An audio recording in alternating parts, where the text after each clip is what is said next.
Hi, I am Sean Deering and I am a D1 at the University of Utah School of Dentistry. And today I will share with you my short story and pretty common story and tips on how I got into dental school. The biggest tip I can give to any applicant is to take your DAT early and to apply as soon as possible. Applications, I believe, are submitted the first Monday in June, and it's really imperative that you get in as fast as possible because as soon as they start reviewing those applications, pretty much right away they can start sending out interview invites. And for instance, I got mine as early as I think it was July or August, but I also got interviews as late as March, like a few months before school started. So it can really be any time, but I would definitely stress applying early because if you're the first applicants that they see, they can automatically put you in a yes pile. And if you do that early, then you can get into more schools and they will see you like before they see any applicant that might appear better than you. Although I had success with my application and interview invites, I considered myself a slightly below average applicant, and in knowing that ahead of time, I took as many steps as I could to kind of counteract that. So my application process really started way before I actually submitted, and it started with meeting with dental school representatives that came to my university, which was Utah Valley University. Around the beginning of fall semester, we had several representatives from schools all over the country come and give us a presentation, and I would go out of my way to meet them, say hello, say I was interested in their school, and be interactive with them. And sometimes those representatives would set up brief, short, mini interviews where they would just meet with you, ask you a couple questions, see where your head's at, kind of get a feel for your grades. And that can be a really great opportunity to get a real interview in the future. And I would suggest, if your school or pre-dental club doesn't currently offer that, to mention it to the president, because they just need to do some advocating for their school to get that. Some examples of schools that do that are Case Western, Midwestern, Virginia Commonwealth. I think the University of Utah does it beyond just Utah. Roseman does it. I think I already said Case Western, Nova. Anyhow, there are a lot. I think my final year at Utah Valley University, we had like 13 schools come, and it really benefited me, and I think it could benefit any applicant.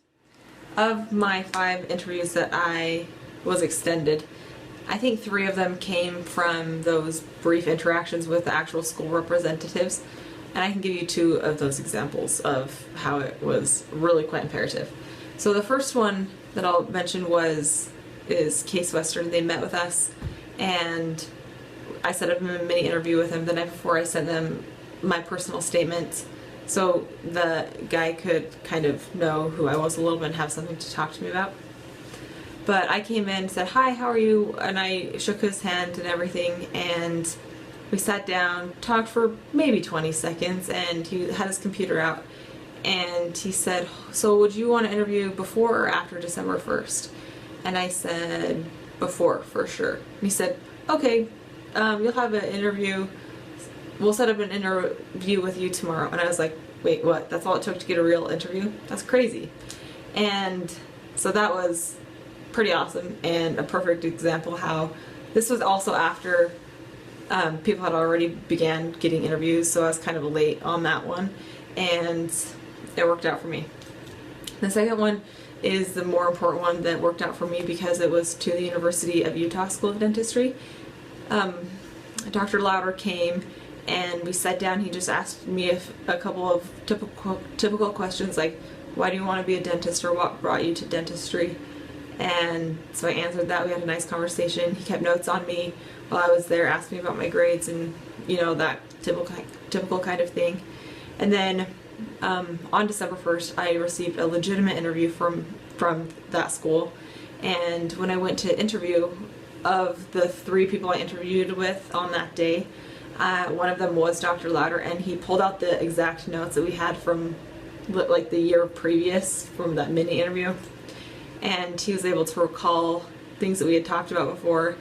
And again, just a good sign that just any personal contact with the school is to your benefit. The next thing I want to talk about, the next tip 3, is branding yourself. They always talk about branding yourself and what that means, but you're like, I don't really know, because everybody who applies has good grades, a good DAT score, has done service, and has leadership experience. How do I differentiate? And my tip for that would be to, whatever else you have passion for, how does that blend into dentistry? Anything else that you do or that you consider yourself, make that be your brand. For instance, my undergraduate degree is a secondary education health teacher, and teaching is part of me, for sure. I love it. So in my personal statement, I talked about that when I could, and in my interviews I did that as well, and how that has matured me and how that is an asset in dentistry in general. But my sister-in-law, her brand that she kind of worked with, came natural to her, was that she's an older sister, so she's always been caring. She's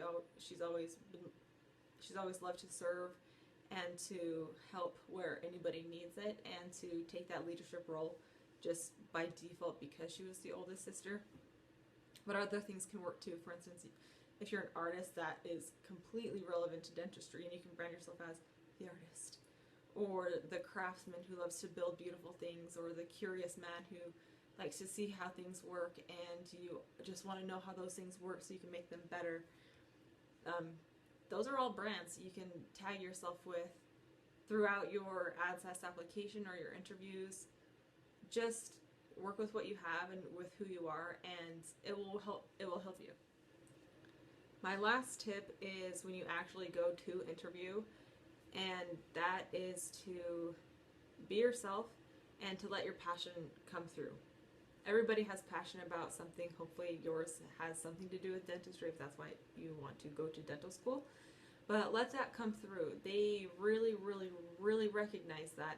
I was talking to a professor of mine earlier this week, and he's like, yeah, everybody has good grades, but it's really all about the interview, so I can see who that person is. And the more interesting they are, and the more interesting they let themselves be in the interview, based on their passions or their life history and life experiences, it's really important, and they like that. I mean, there are people too, besides interviewers, there are people who like to talk with other people, so just let your passion come through. I will be posting more videos on my experience in dental school as a D1 and later on, and also more tips for anybody who's interested.